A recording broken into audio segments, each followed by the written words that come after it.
Zaokruži slovo ispred rečenica koje opisuju pravolinijsko kretanje. Dete koje se ljulja na ljuljašci, lift koji se penje u višespratnici, kretanje zemlje oko sunca, kretanje vode iz česme koja lagano curi, let košarkaške lopte pri slobodnom bacanju, kretanje kazaljke na satu. Tačni odgovori: lift koji se penje u višespratnici, kretanje vode iz česme koja lagano curi. Prvi ponuđeni odgovor je dete koje se ljulja na ljuljašci. Zašto to nije pravolinijsko kretanje? Iz prostog razloga što ono u stvari predstavlja deo kružnice koju opisuje ljuljaška oko njene tačke vešanja. Dužina njenog poluprečnika bi bila visina ljuljaške na kojoj se dete ljulja. Tako da prvi ponuđeni odgovor predstavlja kružno kretanje, a ne pravolinijsko.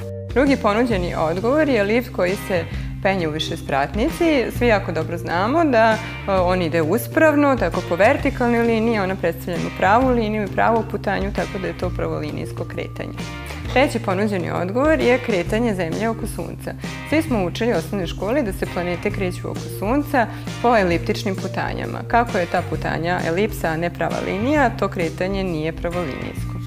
Četvrti ponuđeni odgovor je kretanje vode ispod česme koja lagano curi. Ovdje je naglasak na tome da ona lagano curi, jer dokle god lagano curi, voda će ići pravo.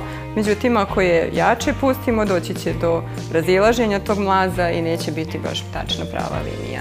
Peti ponuđeni odgovor je let košarkaške lopte pri slobodnom bacanju. Ovdje moramo voditi računa da slobodno bacanje u košarci ne pomešamo sa slobodnim padom u fizici.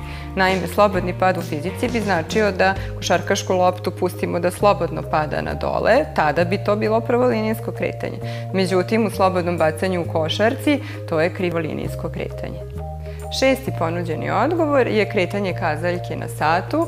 To svi jako dobro znamo da je kružno kretanje, te ne spada u pravolinijsko kretanje. Tako da tačni odgovori na postavljeno pitanje predstavljaju lift koji se penje u višespratnici i kretanje vode iz česme koja lagano curi.